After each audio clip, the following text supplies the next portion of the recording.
Hello everybody and welcome back to Dicey Discussions. Today in the 5th episode, we will be talking about campaign themes such as humanocentrism and racial diversity basically, as well as the different genres you can play with and the different time periods you can set your game in.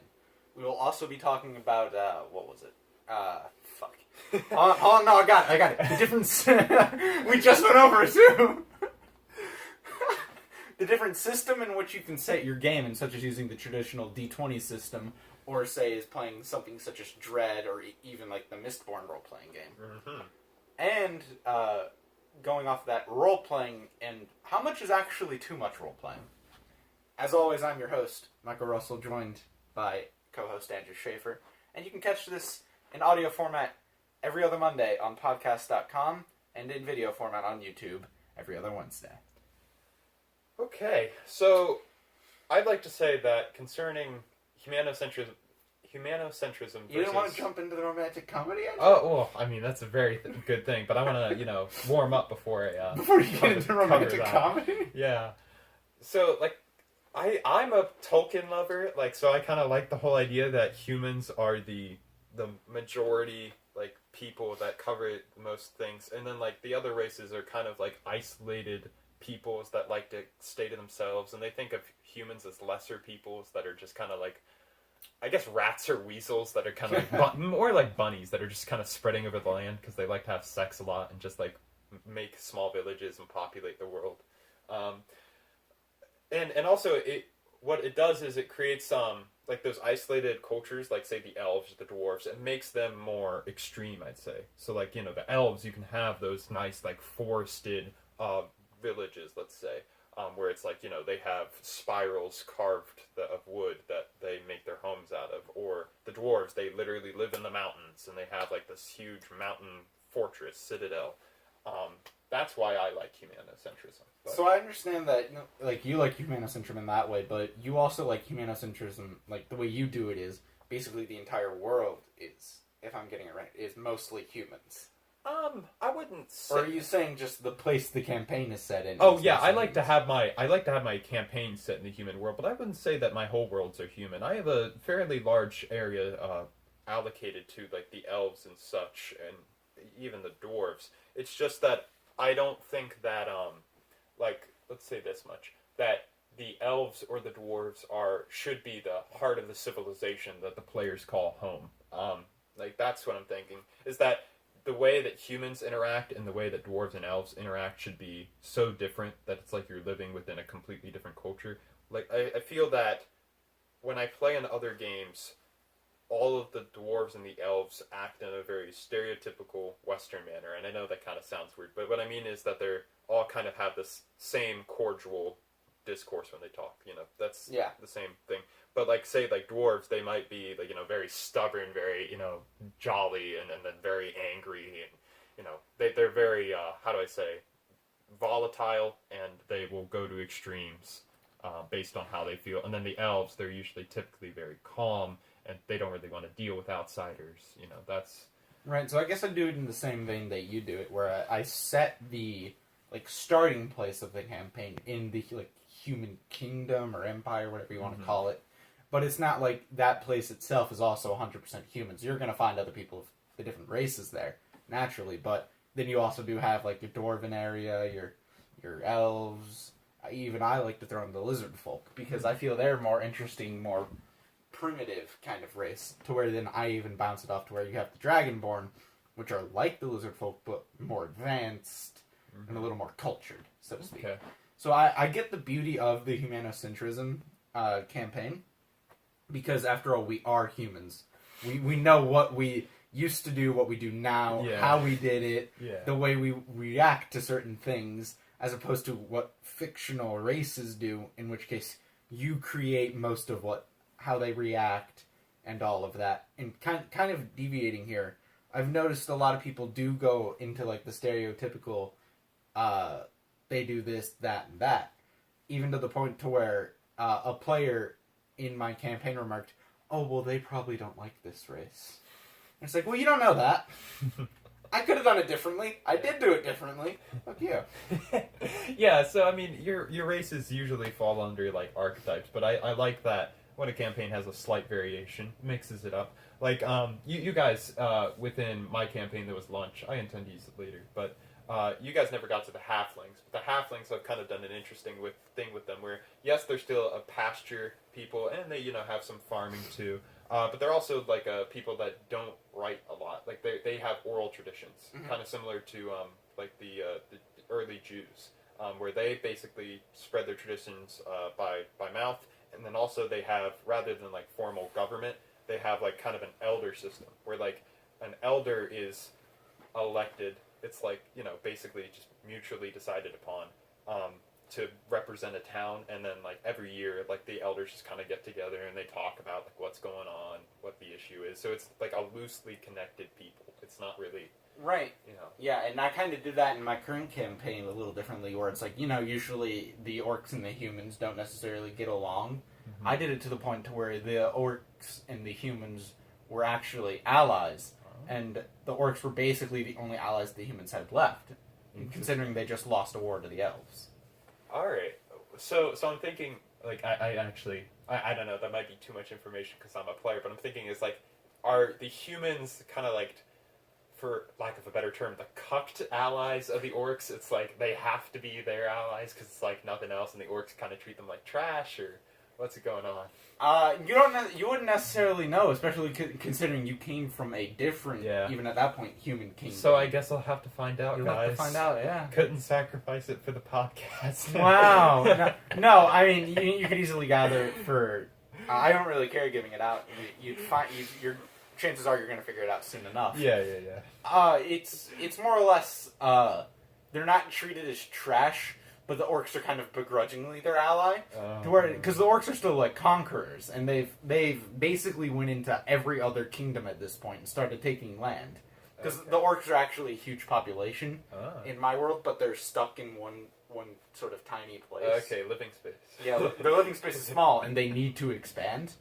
Or unless you want to go with the whole genocidal population control route, in which case, wow. Yeah. God. We're having a one-child policy, everybody. One-child policy. Welcome to China, guys. Well, actually, I mean, your thing works out very well with the lore, because orcs are known for being, like, very breedy, let's say. They like to, like, have sex a lot and make lots of children, because they, that's, like, in the god description for orcs in the monster manual. But anyway, the more you know. So... okay, let's talk about our previous guest here, Gilbert. Hold on, before you move on, we'll talk about Gilbert in a second. I just immediately thought about it after talking about the orcs.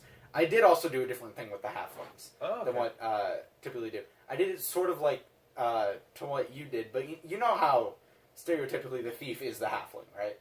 Yeah. They're sort of like that cunning race. The go-to. Yeah, the go-to. I did it more as they are the peacekeepers. Okay. They are trying to be the halflings are the one nation that isn't at war with anyone currently.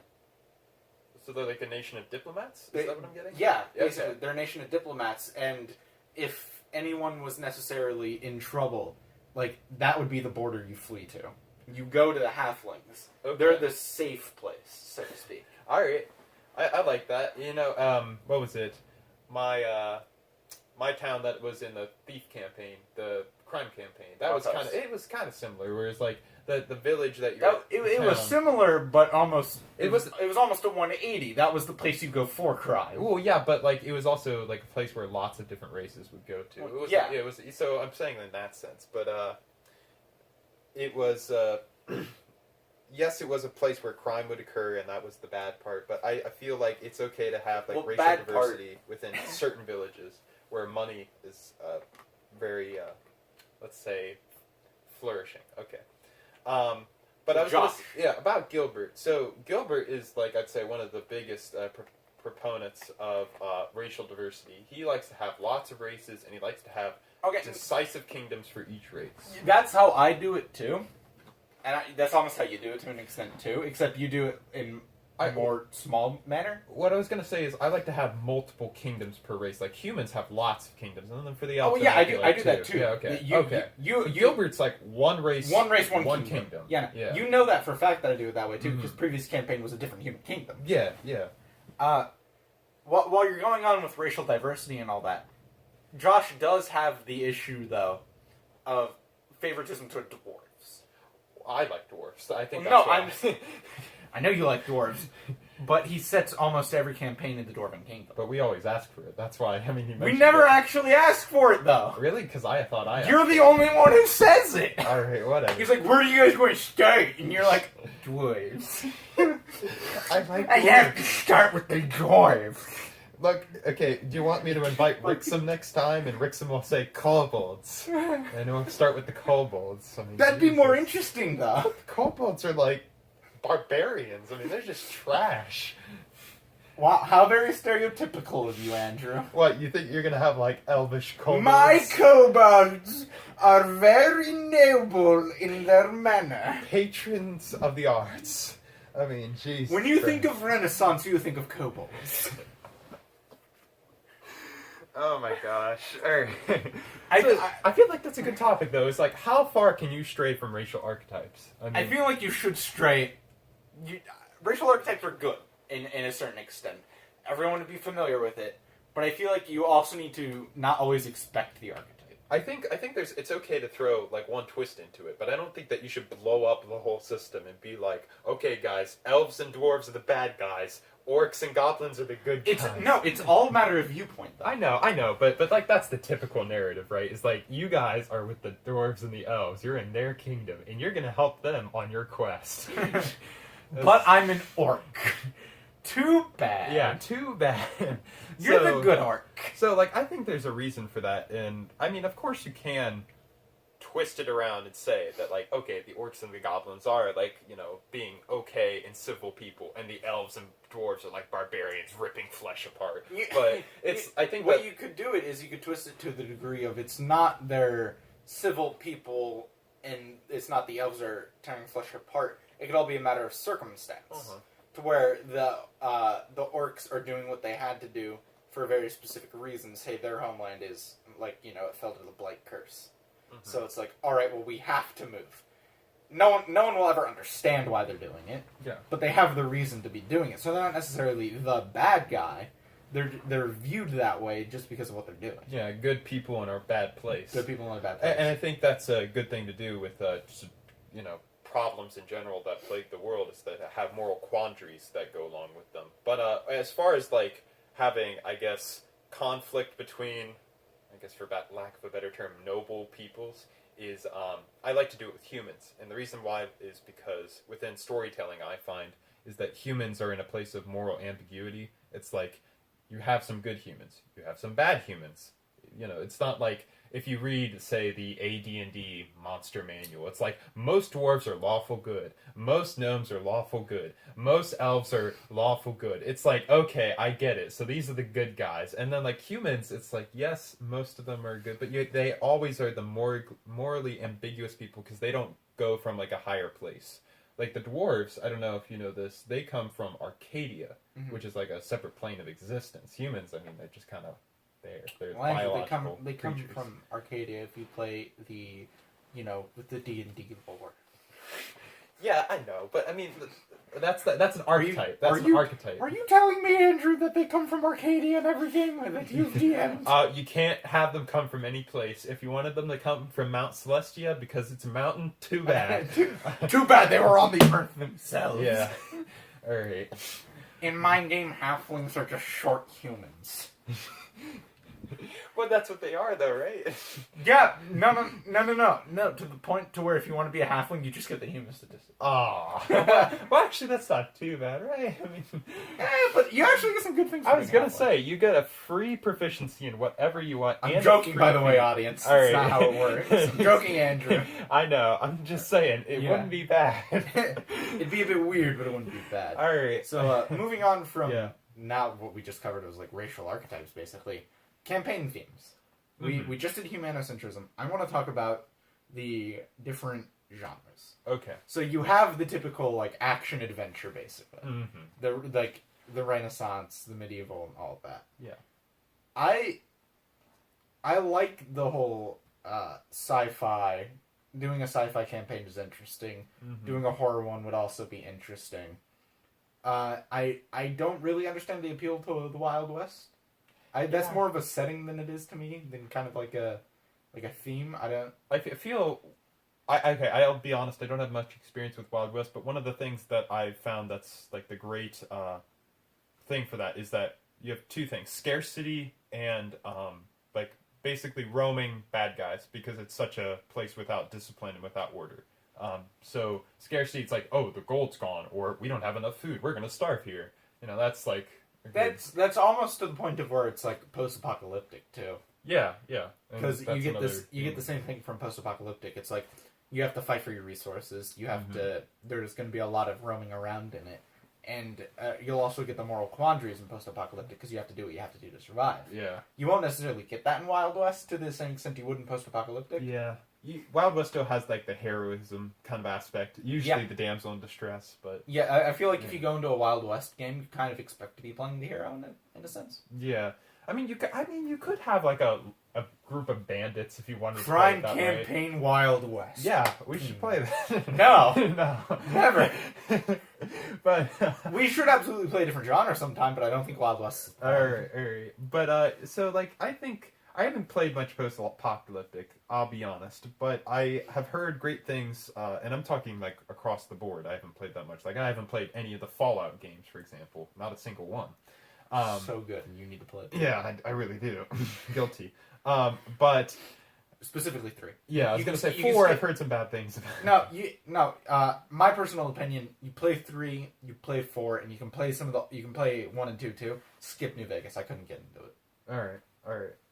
I'll think about that because I've heard mixed things about New Vegas. But so in any case, the like you were pretty much dead on though from what I understood and what I've taken from it is that scarcity is the biggest thing, and that scarcity results in moral quandaries where it's like, yes, you need to take what you need to take, but it's usually at the cost of other people. And also you can have similar to the Wild West, like you said, is the roaming bad guys who are not necessarily even bad guys. They're just people that know they need to stay together to get resources to survive. It's to the extent of typically in the Fallout games, they're basically called raiders because that's what they are. To the extent they are extremely portrayed as the people who just go and kill and get the resources. But you could have it. You could have it if you're doing like the post-apocalyptic setting, to where it's like when you encounter other people that might be like the bad guys necessarily, they are just you basically. They are a different version of you doing what they have to do to survive too. So it gets to the interesting thing of not everyone is. You can't really call anyone specifically a bad guy. It's more of who am I going to align with for the current amount of time. Yeah. Which, in my opinion, would make setting up a sort of storyline to post-apocalyptic a little more difficult. Absolutely. Because I feel post-apocalyptic is in a kind of sort of chaos, if you will, where it's not so much like you have an order to play off of to create a narrative. You just kind of are like, the goal is survive for resources, so you get your resources, you guard yourself, and like incidents may happen randomly, but once those incidents are done, they're like individual. They're not like a narrative that you follow. You can kind of follow me on that. Yeah. But so it's more of post-apocalyptic would be more of a string of one-shots than it would a necessarily solid campaign. Unless you can actually get like a sort of, I mean, because like look at the Fallout games, they're post-apocalyptic and they have that storyline, but you're kind of stretching the belief in those games necessarily of what would really happen. Again, if you're going back to what we covered last episode, if you're going for a more hyper-realistic situation, but you could come up with a sort of main story in a sense. It would just you'd have to stretch a bit of realism to do it. Perhaps what you could do is like, so here we go. You are, and you can go about this how you will. You are going to be the person that would like rebuild civilization. And I know that's like a really big task. Of course, you're not going to like make it freaking 2000 USA in like 10 years, but like you're going to like try to reset things. So like maybe you fix a dam, like that's like your first thing. And I know that's a big project, but like that's what you're going about. And you'll encounter the raiders or whatever you want to call them that are trying to like just survive, but they're incidentally screwing up your project to kind of rebuild things, have an order, have a government, and that can kind of create a narrative in itself where you are trying to reach objectives, but they're riddled by people that are interfering, but are not necessarily in the wrong. Yeah. But okay, so I think that I do want to play a post-apocalyptic game at some point. I just think that I don't have a lot of experience with the genre as it stands, so I might stand out a little bit. And I think that goes for a lot of genres actually. That would go a lot of genres for both you and me, specifically that of horror. Mm. Now I'm not into playing horror video games themselves, but I'd be into playing like a horror D&D game or like any other system really, because that's different. That's all in your mind. While it's more sensational, so to speak, to do a role-playing horror game, in my opinion, than it would to be doing a horror video game, because horror video games, they rely on the typical, jump scare to an extent, unless you're playing something more of the sensational way, so to speak. But a lot of them are the jump scare, but you can't necessarily always get that from D&D or any other system. So I like having the whole sense of dread and the sense of fear running through you of, can we actually survive through this nightmare-esque situation that you would experience in a horror game? And doing the horror genre, in my opinion, would also benefit from sensory details in the physical world too, such as music and lighting and all of that. Yeah, and that's the thing, is that as a game master, when you're approaching a horror game, you're struck with a very big problem, is that you can't utilize to the best of your ability the visual aspect, which is like the strongest sense of a human. Yeah, that's like the strongest way that a human perceives the world, and so you're kind of have a line drawn that's invisible, and so what that results is you need a great narrator to really get a horror game going. I think. I mean, of course, you can add additional things like music or surround sound effects like lightning or whatever you need for the game, but you really need a narrator to set the scene. Like, you could have something that's terrifying, but if you can't describe that terrifying thing well, the player's like, eh. I feel like, to the extent of doing a horror game, say you have the narrator that's not necessarily the best narrator in their typical games. I'm not gonna name any names here, but myself. Sometimes to the extent you too, Andrew. Yeah. Sometimes Josh. We're all not the best. We're all not the best. No one is the best unless you're Matthew Mercer, in which case you are the best. Come on, have you seen any of the things he's DM'd? He is like a god. Well, okay, I'll be honest, like, this is kind of strange, but I feel like I want to describe things well, but you just, something and you can't do it. That, and then also, I feel like my players want to get on with it. They don't want to hear the narration. Alright, so I'm going to jump off that. I feel like running a horror game would help someone better their narration skills. Mm-hmm. Because, like, you have to narrate the things to the detail. Yeah. In that, in order to actually be immersed in it. And I think most of our problem is that a lot of the people in our groups want to go along and they don't really care about the immersion. They're more there for like the hit and run type situation necessarily. Yeah. The combat and so to speak. The glory. The combat and the glory. I'm not a big fan of the combat. I feel like it takes too long. Yeah, I like the role line. Which is why I'd like a horror game. But, that's the thing, is that I think the way you improve combat is to make it so that you have a better environment to play with. More cover, more obstacles that you can use cleverly. Like, that's how you make the combat interesting. Yeah, doing that too, also to the extent, will increase the time it takes to do combat. Well, yeah, but I'm saying it makes you more immersed in the combat. See, I think it's okay. It's okay to have a long combat, but it shouldn't be... Like, here's the problem with, like, high-level beasts, for example, or it takes even a while hordes. to kill. It takes a very long time for you. It's like, let's say you have this high hit point fighter who does, a D8 damage, and you have this high hit point, I don't know, giant who does, 2d10? Yeah. In any case, they go back and forth, back and forth, back and forth, back and forth. The healer's healing the fighter, back and forth, back and forth, back and forth. It's really mundane combat. I mean, it's not like much is going on. You really can't, and that comes back to the point of description and such. Mm-hmm. Once you describe a certain scenario enough, it just becomes dulling to keep doing it again and again and again. Yeah. To where the point of going into combat, say you're like on round 6 of combat, it will get to the point where it's like, all right, roll the hit. All right, you hit. How much damage do you do? Instead of you roll the hit or the ogre rolls the hit and he swings his great club around, and he smashes into your knee. Instead of doing that scenery description, you'd more along move into the, all right, let's get this done. Yeah.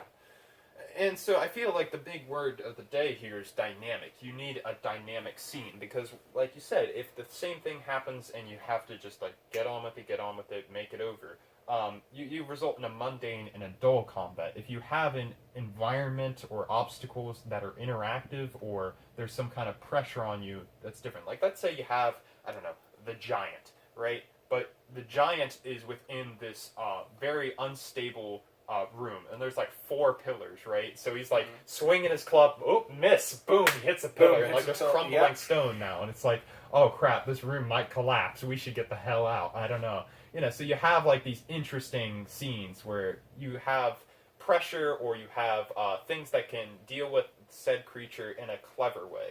That's Yeah, I feel like that would. I feel like that would increase. Yeah, I feel like that would work. So in any case, that's my anecdote or my antidote for how to improve combat. But going back to horror, I feel like that also kind of plays into how a PC might actually overcome horrific things. Because usually, one of the things that makes it horrifying is like you're a helpless person, and this thing is probably going to kill you if it gets its hands on you. I mean, like, or if you're running like a monster horror campaign, but that's very typical. I mean, you have like the werewolf, you have Frankenstein, and I know those are very archetypal and kind of like cliche, but these are all horrific beasts that would destroy you. And so what you do is you have settings where it's like, okay, I just need to approach it at the right time, the right place, and get the jump on it, and I might be able to actually live. It's not so much that you killed it that you're worried about. It's like, I will live. And that's another thing, is that the players need to learn to value their life more so than they actually do. And I know, like, people get attached to their PCs, but they don't get attached to them for the right reasons. It's more like, oh, I'm a level 3 character with this They magic get attached to either the advancement, like how far they've come, or the equipment. Yeah. They don't get attached to the PC it's like attached to your own existence, more like. Yeah, that's how you should think about it. Yeah, you should think about it as... That's why I like to think of the mindset, I'm this person, not I'm me playing this person. Mm-hmm. It adds not only to the immersion, but it adds to the sort of necessary role-playing aspect to it. Yeah. And I think, honestly, like, this is one of the things that I like to do, especially the night before, but sometimes I grow impatient, is, like, I just like to run some scenes in my head that I would like to play. Like, and I know you might say, well, you're not going to be able to run all the scenes you'd like to play. Sure, but it's to help you with character development and what you do in certain scenes. Like, when I was playing, more aggressive players, I'd think about, a bar fight or something, and I'd think how I'd settle it, or something like that. You have to play out scenes and think about how your character would react, and that'll develop what you're playing. But that set aside. So moving on from genre itself to time period, you have your typical medieval or Renaissance-based fantasies, but then you also have modern day, and I like modern day because it allows more availability to do stuff. Mm-hmm. Because if you're doing the medieval, you're limited in equipment you can get to a huge extent, ability of travel, so you don't get to experience different scenery a lot, and just like places you can go necessarily. Like you have your typical tavern, and you're in weapon shop. That's about it. But modern day, you'd have business enterprises you could go to. Hospitals would exist. Mm-hmm. All these other like new fancy places you could go to that would not only add to like the whole role playing aspect, but it would come up with different solutions to certain things.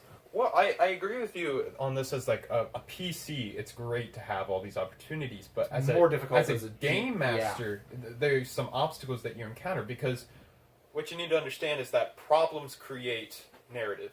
Like questing, the fact that you're traveling a distance means that the players can encounter something. The lack of food means that the players need to deal with it somehow. Like, problems create narrative, they create interaction, they create fun. And so when you eliminate those things, it doesn't mean that the game's ruined. It just means that you need to find new problems. So within modern day campaigns, it depends upon what you're going to do with it. For example, taking your campaign that you did that was kind of modern, what you did was you had like fantasy kind of come to the secular world, to put it for lack of a better term. And so we were put in this situation where we really didn't know what to do, so we were on the run, kind of away from the law, to seek out this weird, mystical, mysterious thing that occurred right within the hospital, I think it was. Yes, in Rhode Island. It was a Rhode Island like penitentiary, basically. Yeah, like a psychiatric ward. You know, with travel, it took a fair bit of time, but we encountered different things than you usually would. Like, rather than encountering, say, I don't know, a troll guarding a bridge, you encountered a cop. You got pulled over by a cop. Yeah. Is what you want to say. So... because someone was speeding. No.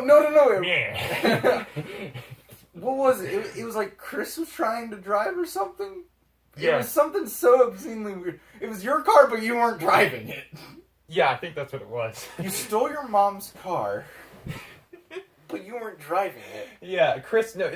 Wasn't it Emily? Emily was driving it, but Chris was trying to drive it. Oh, that's right. No, so Chris he was driving. Chris was driving. Emily says, "I need to drive." Chris is like, "No." So that's what it is. Emily just sits on Chris's lap and is just driving the car. I thought it was the other way around, though. I thought it was Emily was driving and Chris just got on. You know what? That's probably what it was. I think that's what it was. Because then we had some fiasco with the phone, and because she ended up tossing her phone out. Oh my god! And then she grabbed Chris and tossed it out, and you're like, because you had to ditch the phones because of tracking. But that brings up a good point, okay? That the modern world has its own problems, and one of those problems is order. Like, there's a lot more order than there is chaos in, say, the medieval world.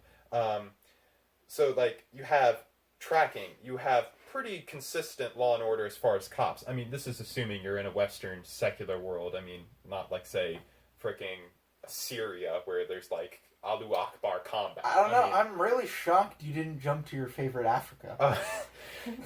Why don't you throw Africa under the bus? Look, I mean, you could also do the Sudanese African issue where you have, like, diaspora. I mean, but that set aside...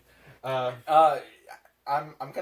gonna kind of jump off of this, though. Doing a modern campaign doesn't necessarily mean you're setting it in the Western setting, though. True. You could absolutely have it set in, like, Africa or Syria, and you have to deal with those problems. Mm-hmm. Which gets, then going back to what you said about having conflicts make combat, or conflicts make issues, or quests, or whatever you said. I don't Narrative. Narrative. Word. You would have a lot more, you would have conflict within the Western area, such as, like, having to deal with law and order itself to get what you have to do done, and tracking, and how to avoid it. But if you move over to, like, Africa and all that, you have to do with, like, disease and famine, and a lot more of an unstable government and all of that. Yeah.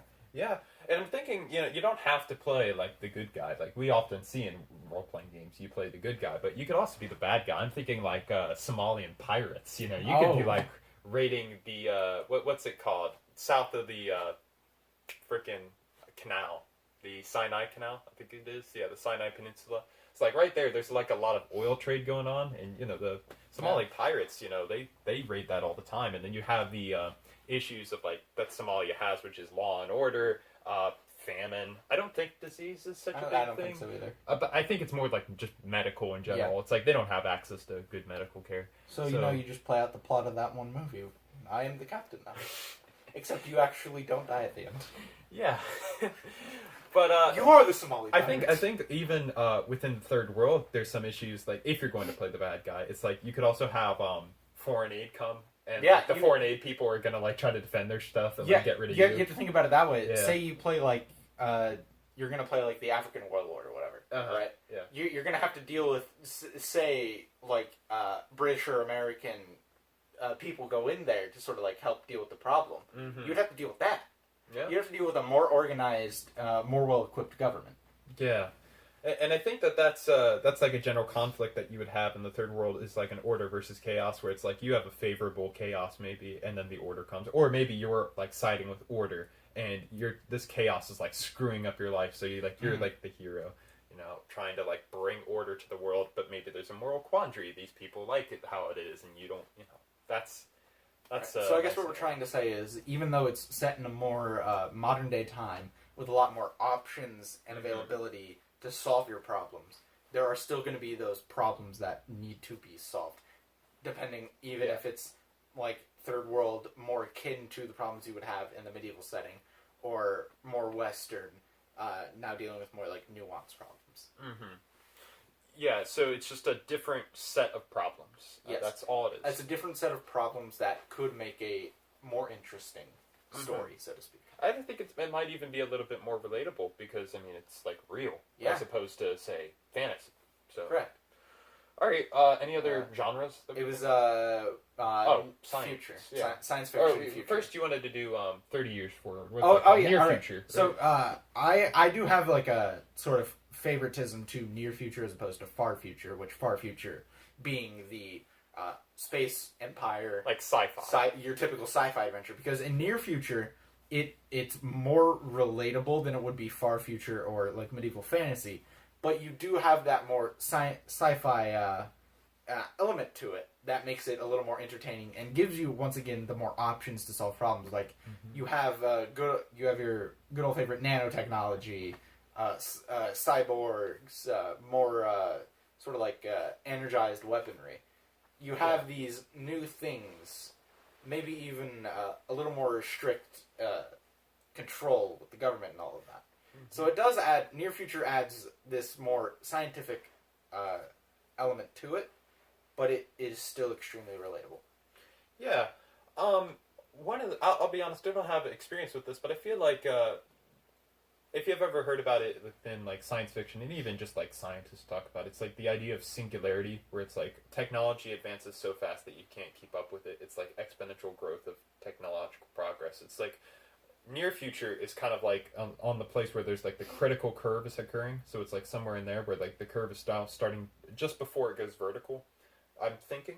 So you have it where there's like this issue of transition. And I'm thinking once again kind of back to the third world. But even so, like you can even add China to this. Like China's kind of like a developing country still.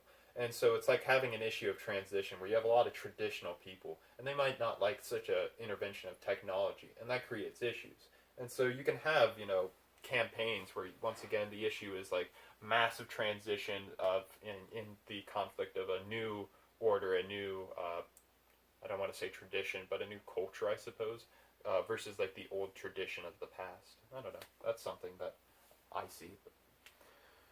So what kind of like conflicts do you expect the DM or the GM to throw within near future? I'd expect more of like as opposed to like modern day where the issue is corrupt like big business and corrupt politicians. More of I'd expect more of like a mad scientist kind of issue where technology is almost becoming too much, where you're getting to the point of soon it be explosion boom science fiction.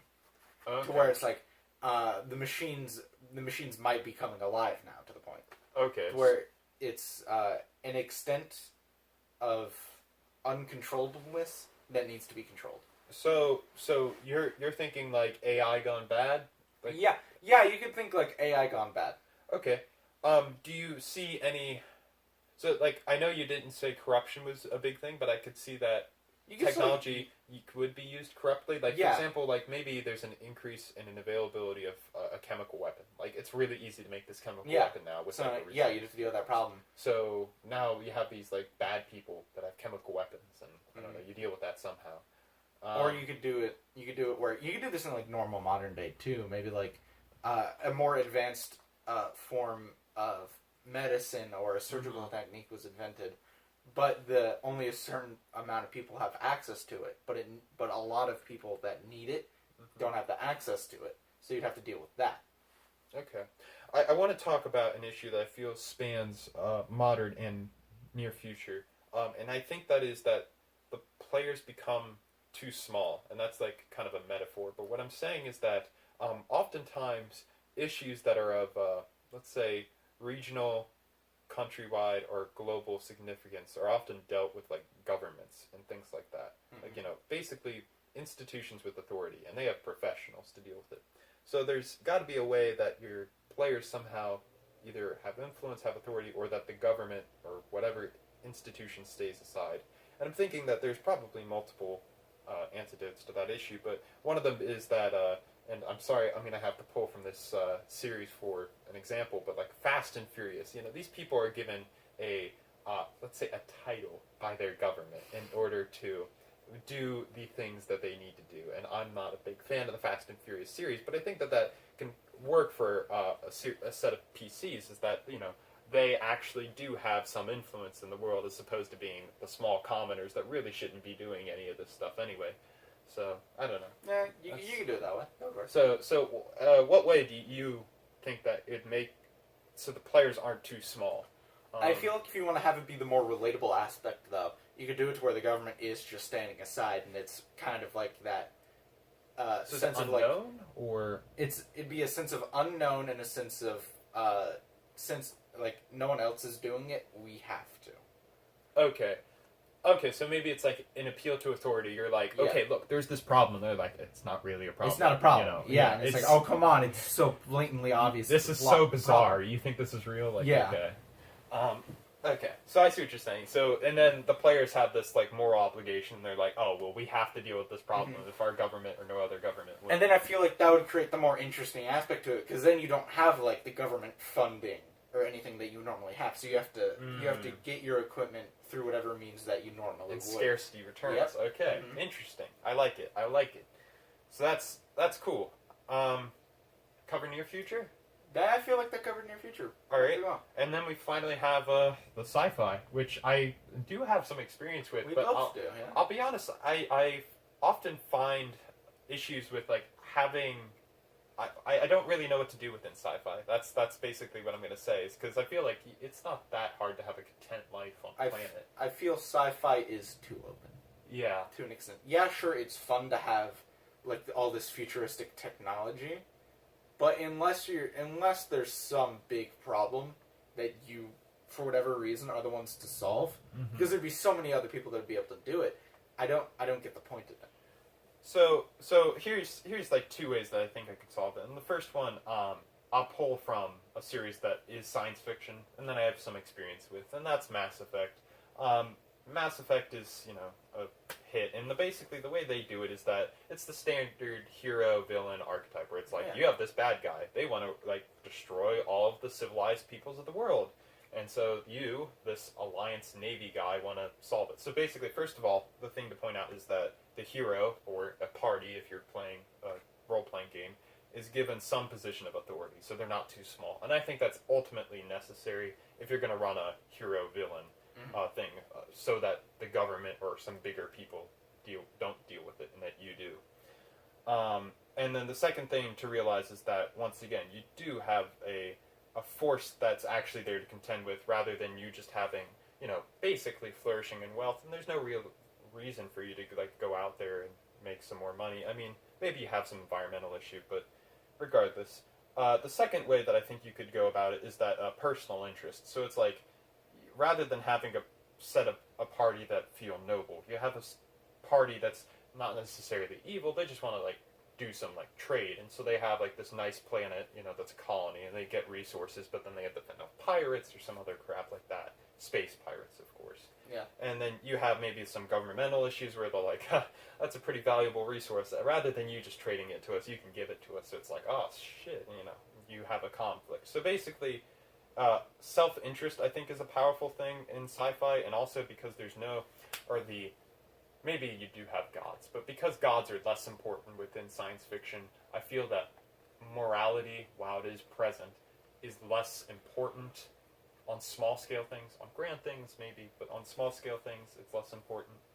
You have that open, but I feel like sci-fi, you kind of, if you want to go to have the more open world. I'm putting world in air quotes here because worlds. It's universe. It's open universe. Open universe, yeah. If you want to have that sandbox experience, I feel like the best way to do it would be You're the Pirates. Yeah. I think that works too. I mean, there's the evil side of it if you don't want people playing evil, but usually players won't turn it down because they screw around anyway. Yeah, like you get that whole aspect of screwing around, which brings it's always enjoyable to do that. Plus, now you feel like you're having that more sense of you're making decisions and having somewhat of a meaningful impact on whatever planet you're on. Yeah.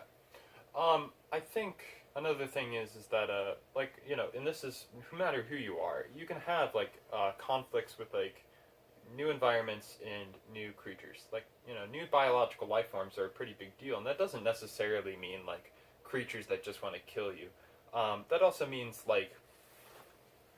how do I say it? Infectious creatures. Like for people who've seen like I don't know alien movies, like literally the Alien series. Yeah. That's what it's called.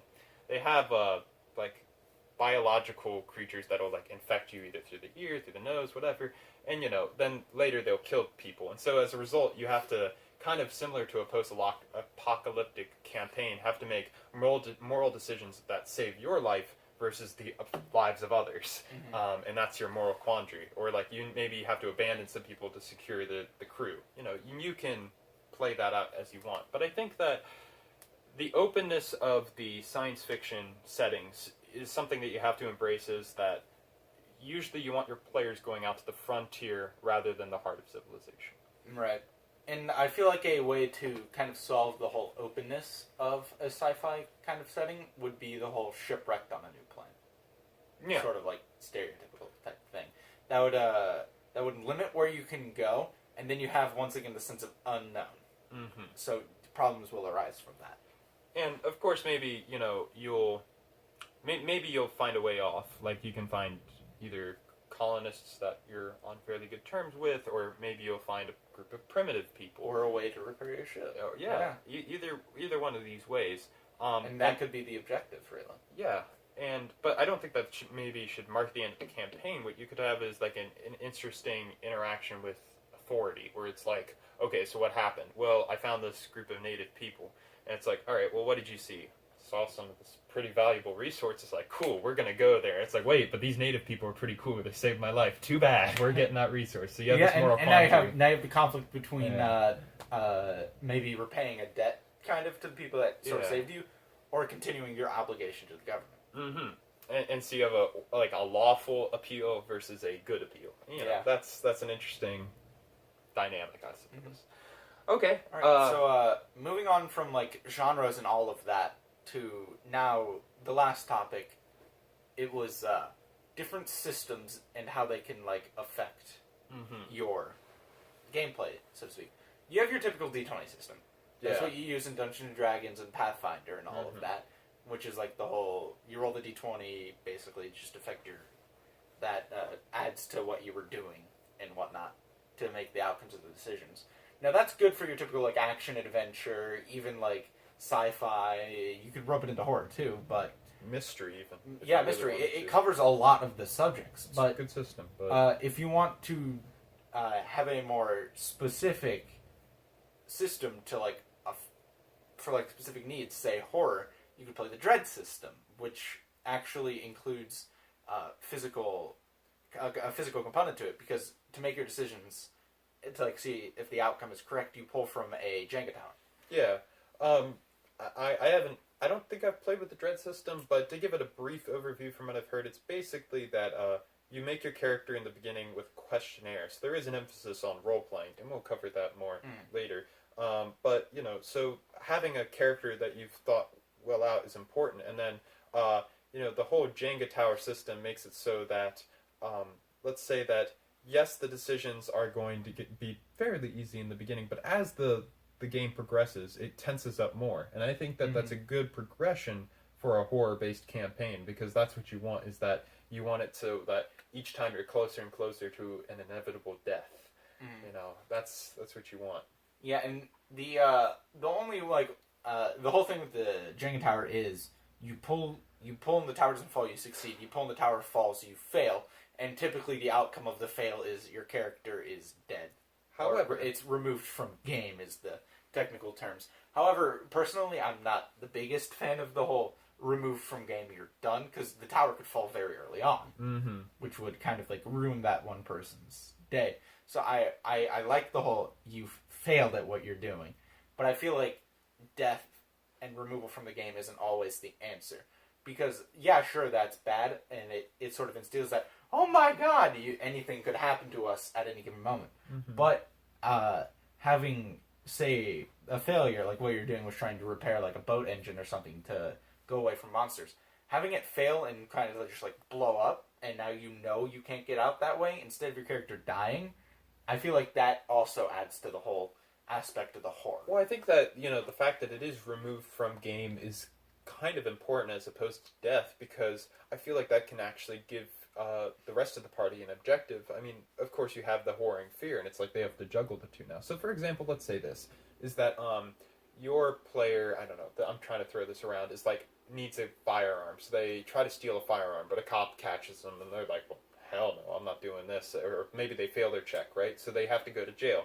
Now the players have to figure out a way to get this guy from jail, maybe through bail, maybe through, trying to break him out. That'd be awfully risky. Yep. But then, as a consequence of that, the player's back. So I feel that failure doesn't always have to be death, and removing a player from a game, you can make it so that they're not absolutely removed from play. That's not. They have the chance to come back. Yes. That's I feel very like important. you should especially do that early on if you're using the dread system, as opposed to just death outright. Yeah, that's very silly.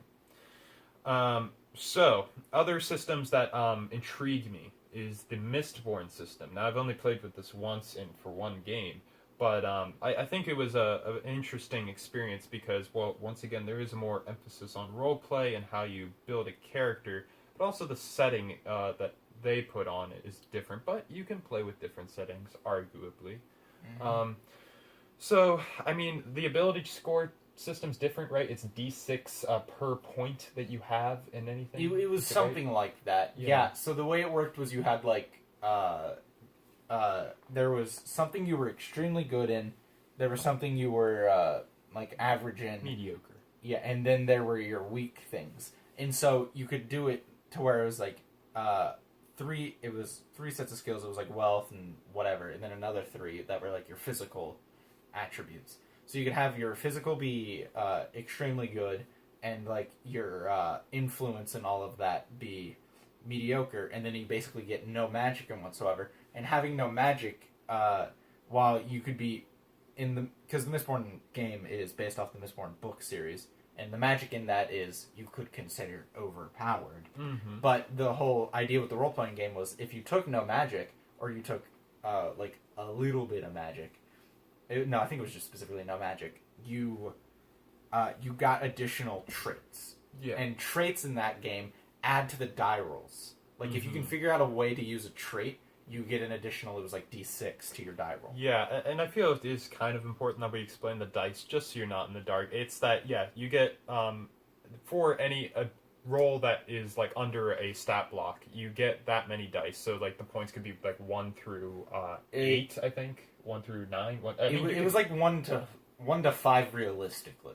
All right. Yeah. Anything above 5, it was like godlike, essentially. So, and the thing is, though, is that it wasn't actually the total number that you rolled. You needed to make matching pairs. Yeah. The higher the pair, the better. So, say you roll, and 6, you didn't count 6. 6 was like a flourish type thing. Yeah. Any 6s you did, you could add to the effect of what you were doing later. Mm-hmm. So, if you get 2 5s, fantastic. That was like the best you could do. Yeah, 2 5s plus like some flourishes would be great. Yeah. Because in the event of a tie, you would add like 6s or whatnot. If there's like a contest between two people. But in any case, so what that does is that I guess your actions matter more rather than like, say, kind of D&D where it's like you fail your check, then it's too bad. But in any case, anything else you want to mention about the Mistborn system? Or I feel like it's an interesting system and you should take a look at it. You don't have to really read the books to play in it. I also am under the impression you don't have to use the setting provided, which is it's like the world of Scandriel, I think is how it's pronounced, which is the setting used in the book series. I think it's totally fine that if you just want to use the basic system and like the magic provided with it and the weaponry, because it's a heavy roleplay focus and like narrative based system as opposed to combat and influence in that way. So, if you want to create your own world for it, I'd say go for it and just try out the system, because I really enjoyed it. Yeah.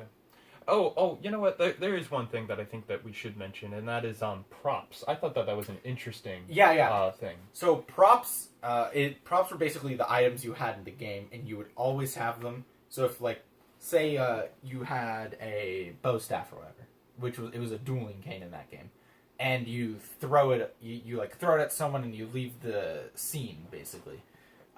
No matter what, you would always have access to another one. Yeah. Which which is always good. As a game master, I'd rule it like the next time you would get the opportunity to get another one. But basically, props were how do I say, the showing of your wealth. So if you're a very affluent character with high resources, I think that's the stat. Yes. Then you would have more access to props. Yeah, you can have more. The higher your resources, the more props you can have. Is what it was. So, I think that was an interesting thing because it's like representing your character through various things rather than like you're tied to your possessions, and if you lose them, that's like a big part of you lost. I don't know. That's not only is it a sign of. Sorry for the cut there. As I was going to say, props. It was not only a sign of your like wealth and all of that, but it's a sign of your character as a whole. Like like how you would handle certain situations would be determined like by props and such. So it's an axis of. It's like a sign of how your character would handle certain situations to me. Yeah. Like, are you more of a refined person? You'd have like the dueling cane as opposed to like a sword and such. Yeah. I will say, one thing I wasn't particularly fond of was influence as a stat. And the reason why I don't like influence as a stat is because I feel influence is something that you gain through interaction via roleplay, rather than you having it as an abstract number. Now, of course, you can say, like, yeah, so this is your preset influence that you had. And it's like, okay, fair enough. But as the game progresses, it might be like you gain another ally, and that ally is, a particularly influential person himself. Like, maybe he's a guild master, and that should be represented in your influence number. So, I don't know. I found influence as a number being very weird. For the setting that Mistborn is meant to be played in, it makes sense to have influence be a stat, because there's like the whole, you were either a nobleman or you were like the peasantry. And the peasantry was like bottom of the bottom. Right? Yeah. It was terrible. So they were less likely to have much influence as a nobleman was. So it made sense for influence to be a stat. I don't know what you'd substitute it in a normal fantasy campaign. I don't think you can, really. Yeah. And so I don't know. That's something that, you guys at home can try to negotiate with your players, or even, just you try to think about it when you run your game. But I don't know. Influence as a number just seems weird to me. It does, yeah. But it made sense for the setting. Absolutely. And then, let's see, we had one more topic, did we not? Or is that it? Role-playing, just in general. Oh, yeah, role-playing, and like how much is too much. Yeah, so... obviously, you don't want to go out and LARP your combats. If you don't know, LARP just is live-action role-playing. LARPing is its own thing. Yeah, it's completely separate. To mix it into D&D and all of that, to like tabletop gameplay itself, would be an extent too much. If you think combat now takes too much time, imagine LARPing it. But at the same time, you don't want to roll every footstep. So there's got to be some line. There's some line to be drawn. Yeah. I feel like in conversational-based roleplay, you shouldn't rely on a dice to decide the outcome of such as much as you should the actual wording of what your character would say. The dice could be introduced should it need to be, but I don't feel like you should have it rely on it too much. Yes, I think one of the interesting lines that DMs and players often negotiate is the line between what a player says and their ability to speak as a character. And that basically means persuasion, deception, intimidation. And then like how they perform their character. Because you might have a very shy person and they're supposed to be making an intimidation check. It's like, they're not give me your beer. Yeah, they're not going to be at the table screaming their head off. Yeah, so I feel that you've got to find a line, and I guess it's from a player-to-player case as to how you're going to treat them, because, some players are just simply not innate performers, and that's fine. You don't have to be like a... You don't need to be like a theater major to do role-playing, right? Yeah. So, but I do think, though, that as far as persuasion checks go, and this is the thing that, you and I as GMs often encounter, is like, you have to be able to persuade the person before a check can be made, right? Because you don't check so that you can just instantly fail. So what I mean is that... You need to be able to make a compelling argument with actual words before you're able to roll the dice. So, for example, if you're a PC that went into Sanguis's Emporium and asked for the super expensive item for like 25% of the price, your brother... in some instances, there's just a no to the die. Yeah. You don't even, because that's not even a thing that realistically anyone would, agree to. So roleplay wise, the dice wouldn't be introduced there. But I think the important thing to realize as a PC is that while role-playing via, the tongue is a great option, if you're blocked off of that option either due to your resources and influence at the current time or maybe the way you perform the character, that doesn't mean it's the end. One of the great things about D&D is that you have so many options. It's like, given that example, it's like you could have tried to steal it. Try to steal it? Yeah, try to steal it. I'm great with words. You could have tried to steal it. You could have tried to maybe get some dirt onto Sanguis and then have his place evicted. I don't know. I know this is all really harsh, and my character would never do that. But Matthew's character would. So yeah, the Thief Guild cleric would absolutely do it. Thief Guild cleric whose god was Cthulhu. Yeah. So he was neutral evil. That being said, D&D is great because you have so many options. Don't when you get the no because of the way you perform, it's fine. But that being said, also role playing, through combat is kind of weird because it's yes, there's so many things you could do, but the way that the dice should determine them and things like that, it can be very weird. For example, you can always try to hit somebody in the balls, right? And that's a vital area if you watch the Gamers movie. But is that really a thing that you should make a thing in combat? Because think about it, it's I want to hit him in the balls. I want to hit him in the balls. I want to hit him in the balls. It's going to get repetitive. Your player's going to overuse it once you give them the option. So I don't know really how to fairly negotiate that other than saying no. There really is no way, because the way combat works would be you have 2 through 19 for your chances to hit. 1 auto fail, 20 crit. Mm-hmm. For the crit, yeah, sure, you can hit a vital area, but for everything else, it's no, not really. You're just basically hitting them. Yeah. That's why it's whenever a character or whenever a player to me goes, all right, I'm gonna try and shoot him in the eye. It's no, you're gonna try and shoot him. Yeah, it's just specifically stating a part of the body that you are trying to hit doesn't necessarily make the most sense with the way the rules work. It's just a very difficult thing to negotiate. Because, as a fighter, I could totally see you, trying to aim for the head, as opposed to, But the whole thing about, knocking somebody out by hitting them over the head, it's just, a ridiculous precedent to set. It's going to get overused, it's going to get repetitive, and not only that, I could totally see a GM easily using that on the party, and then this PC is going to get super pissed off about it. He's going to be like, oh my god, you just knocked me out, I couldn't even fight back. Yeah. It's and now imagine how every character, how every NPC that you've done that to feels. Yeah. It was mixing roleplay with combat is difficult in that sense. Because you'd have the things the character is likely to do, such as, say, if they're a monk maybe hitting over the head to knock out. Yeah, it would make sense for them to do that, but then it gets to the extent of you're doing it too much. Yeah.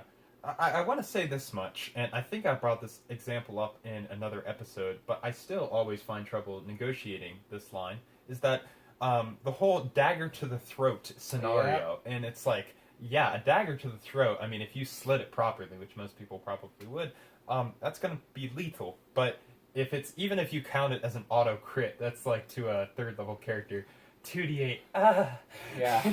Oh no, it's not a big deal. So, roleplay and combat is a very weird thing, and that's actually one of the reasons that I find troubles with D&D, and really all RPG systems have suffered that, but it's just, I don't know how to fix it. I think it's fine as it is, because it works. So it's all up to the whole homebrew GM decisions to work out roleplay versus combat. Yeah.